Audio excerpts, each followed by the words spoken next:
Well, some pilots were throwing their reserves and having big collapses and things like that. So it was a really good test.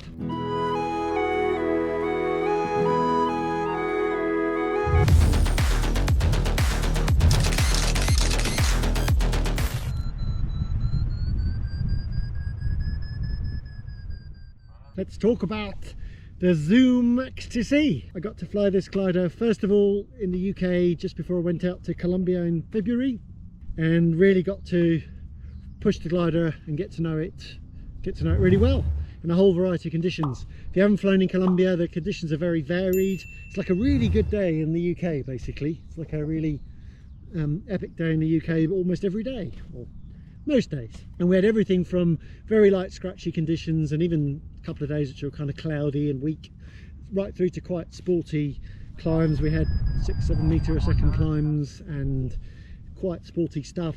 Well, some pilots were throwing their reserves and having big collapses and things like that.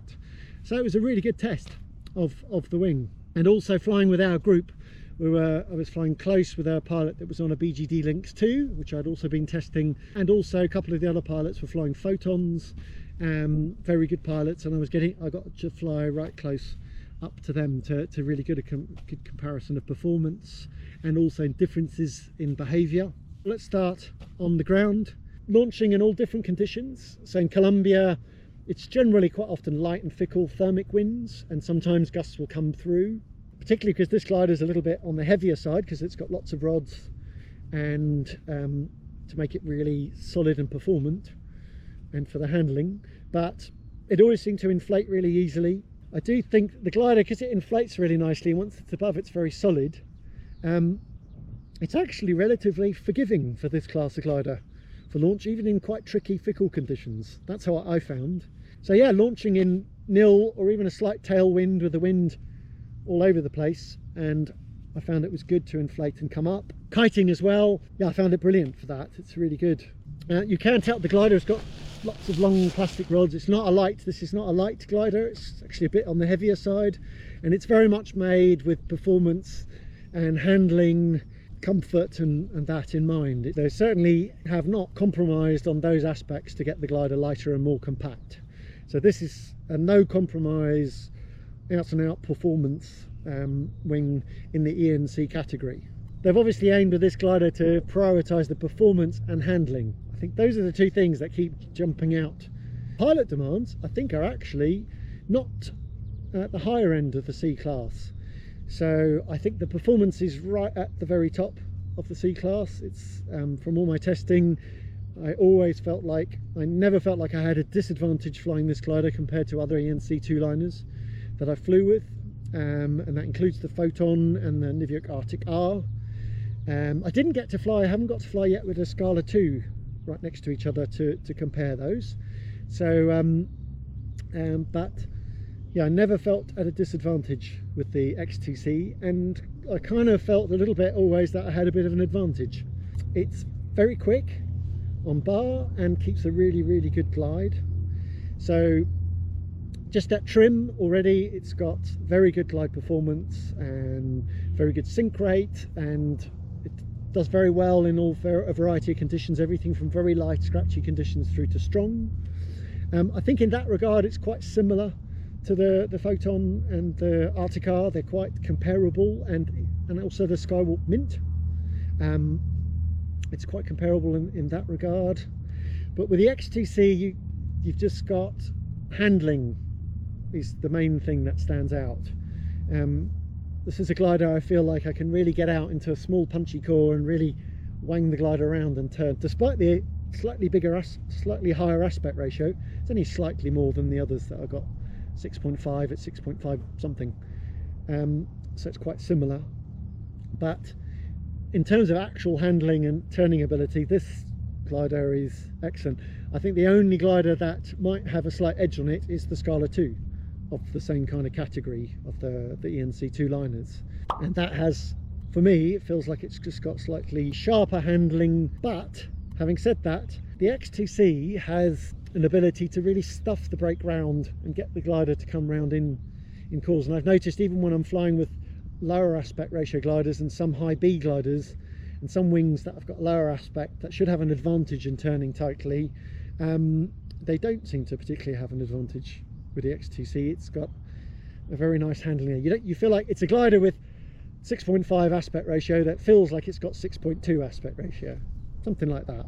Actually, I was flying the Lynx 2 testing that, and in terms of handling, they're quite a different feeling, but in terms of agility and handling, I think they're quite comparable. It's very rare with this glider that I feel like, oh, come on, doesn't it turn a bit better than this? It's got very nice handling, so I think that's for pilots who really appreciate and like fine handling and put that very high on their list of priorities. Then the X2C is very great, very good in that regard. But actually, it also has fantastic performance. When I first flew it, just because of the sort of the level of piloting, the demands that it felt, which felt, I wouldn't say it's like just at mid-sea, it's a bit above that, but it's certainly not, doesn't feel like it's pushing the sea envelope like a couple of the other ENC2 liners do. They feel like they're getting towards the top end of the C class. This doesn't feel like that. And so I kind of made the assumption of, oh, maybe this is kind of, you know, the performance won't be quite as good. And that's, I think, a common mistake that you can make, because a glider doesn't feel so racy and sporty, like edgy or whatever. You think, oh, it must be lesser performing. But actually, the more I've flown it, the more I've realised it's got really, really good performance all round. So in terms of the climbing and sink rate, but just glide and penetration at trim and punching through choppy air, it's very good not only in smooth conditions, but really, really good in choppy, turbulent conditions. It does convert energy quite a bit, so I think it is slightly more better for pilots who are not ham-fisted. But then again, pilots flying this level of glider should have a better level of piloting than that anyway. Then using the rear risers, just flying with the rear risers at trim, just adjusting a bit, or using while thermaling if you want to use a bit of the rear risers. It works very nicely. The pressure is moderate, and the communication and the feeling to the glider is really, really good. I think one of the best for me. It's got a really nice communication of feeling, and you can really feel what the air is doing, but without it being too much at all. And also then using the speed bar, that's when out in Colombia, where I was flying with quite a competitive group who were quite performant and really pushing it. What I really found with the X2C was that I felt never at a disadvantage performance wise in our group, and generally I felt like I had a bit of a performance advantage. From my testing, it's certainly, the performance is very close and competitive to the Photon. I think possibly it has a slight edge. That's from my testing. Some other pilots have reported back to me from competitions, that's what pilots are finding as well. But I think it's certainly up. They're certainly around there, and it's certainly up at the top in the ENC performance.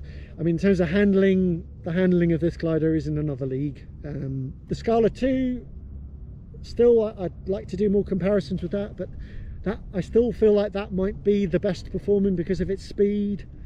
Its top speed and glide, it's, I think, got an edge over the X2C, and I think it still is the best performing C-class glider I've ever flown. But I think they're all, I mean, to be fair, they're all very close.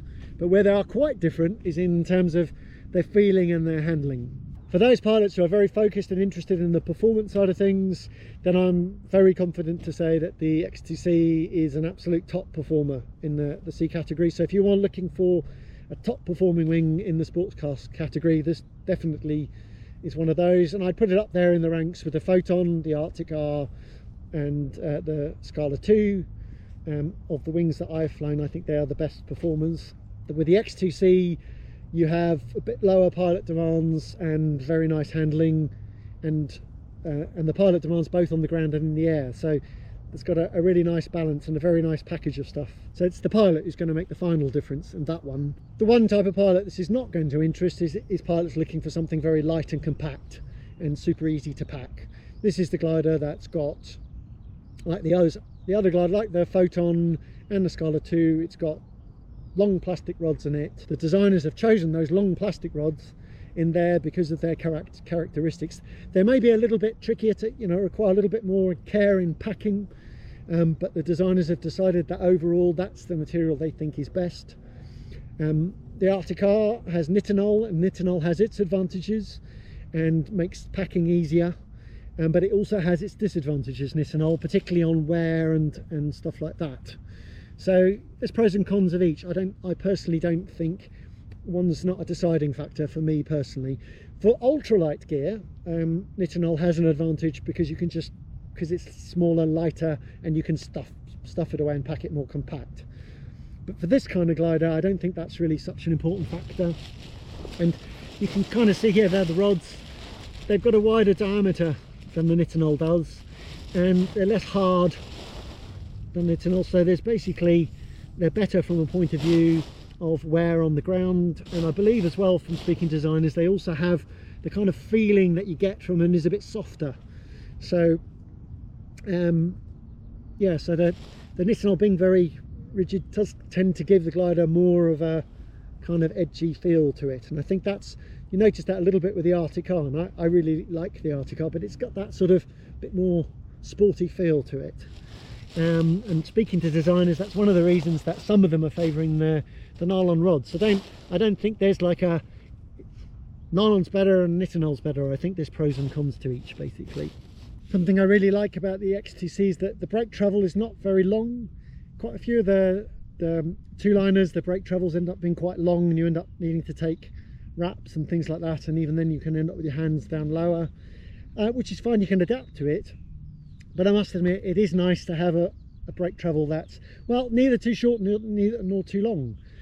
But with the brake travel being a bit shorter, then there's no doubt that just taking a half wrap, it's really easy to get the glider round without having to go right down here.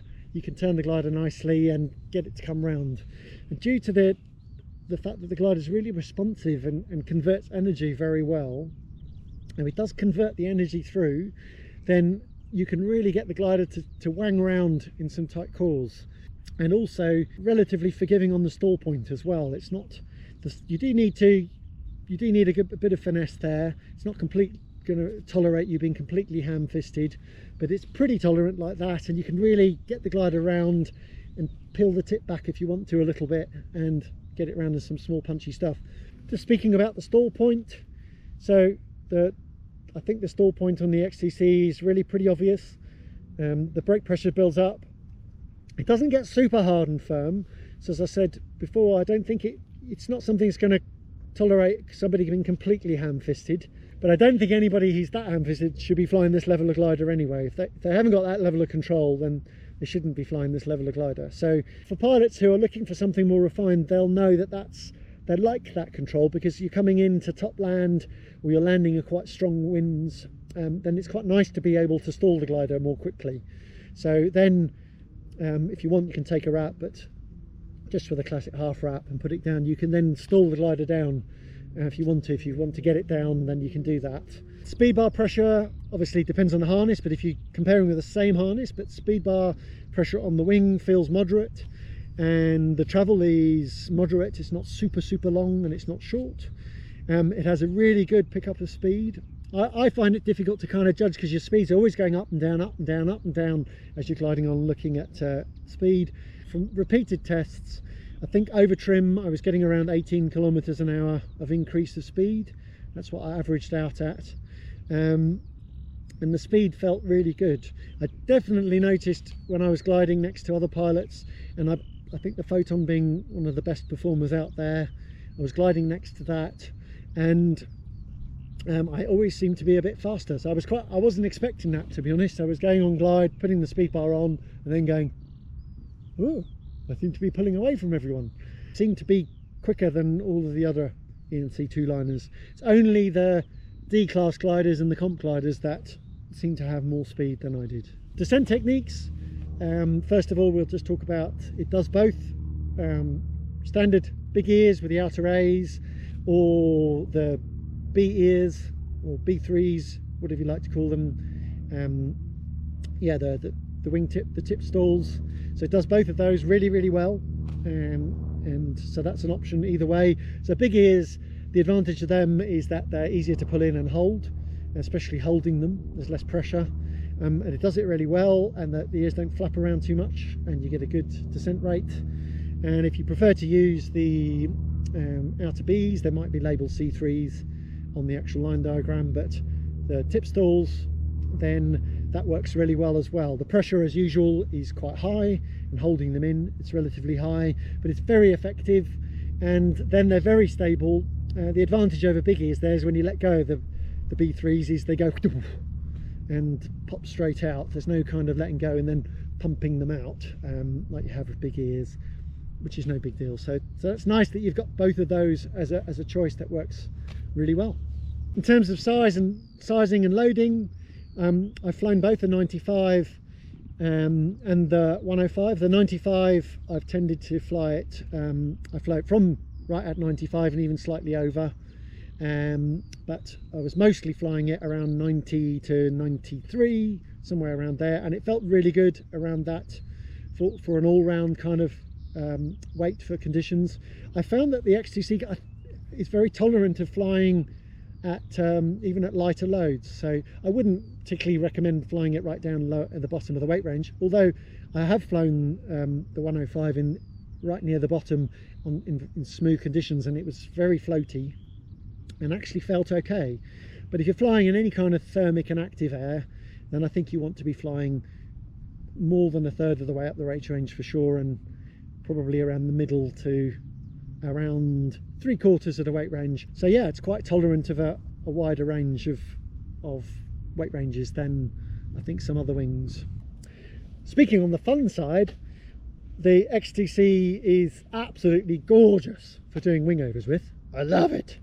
It's such fun. It's got, because of that energy conversion, the handling, the energy conversion, the fact that it's so solid, you aren't trying to wing over around and trying to keep the glider flying. It really goes on rails, and it's absolutely fantastic. So for wing overs, really the main downsides I think of the X2C are very similar to some of the other C-class gliders. It's the fact that they've gone for a glider that's very performance and handling orientated, so it's got lots of long stiff rods in it. It's relatively heavy and not compact. Yeah, it's not for pilots who are looking for the most light and compact wing. So that's probably the main downside I can think of it. Other than that, also the build quality is fantastic. I mean, it's really fantastic build quality. The materials seem all really good. I've checked over all the stitching points everywhere around, and the build quality seems really top notch. Yeah, so just looking at the risers and the handles, you can see, so I think looks like 12mm webbing, probably Kevlar reinforced webbing risers. They're very easy handling and seem very dimensionally stable, and yeah, nice and easy to handle. A nice balance. I think this sort of level seems to be the right balance, the right compromise for getting thin, so they're more aerodynamic, but at the same time not too fiddly. So yeah, they seem very good. The bottom, the loops, mixing like a small thing, but they're good size to get on the carabiners. Works nicely. Yeah, run stand pulleys, top and bottom, 20mm. All the A lines are actually sheathed. The main lines there. The upper lines are all unsheathed, as you'd expect. They've gone for these quite nice big wide loops, which make them really easy to grab, and they've got a nice level of stiffening in them. I find there's a sort of stiffened bit here, which means that you can fly it as if it's got like a T-bar. So it's the handle itself, it's kind of like a multi-handle. As with more and more gliders nowadays, they're going for these snap lock magnets, which I think I've come to the conclusion of the best all-round thing. That just clip in. You've got the advantage of a magnet that you can put it in with one hand. It's not a two-handed job, which poppers you always have to use two hands to put them together, but at the same time they don't get knocked off quite as easy. The handle on here, you can see, is quite a fancy carbon look handle, and it's got very nice handling on the ground. It's kind of a bit long, so you have to watch out you don't catch your lines around it, but again, a level of pilot flying this shouldn't have a problem with that. A very good grip on with that, so for flying with the rear risers that works really nicely. So the longer bar in the air is very, very comfortable.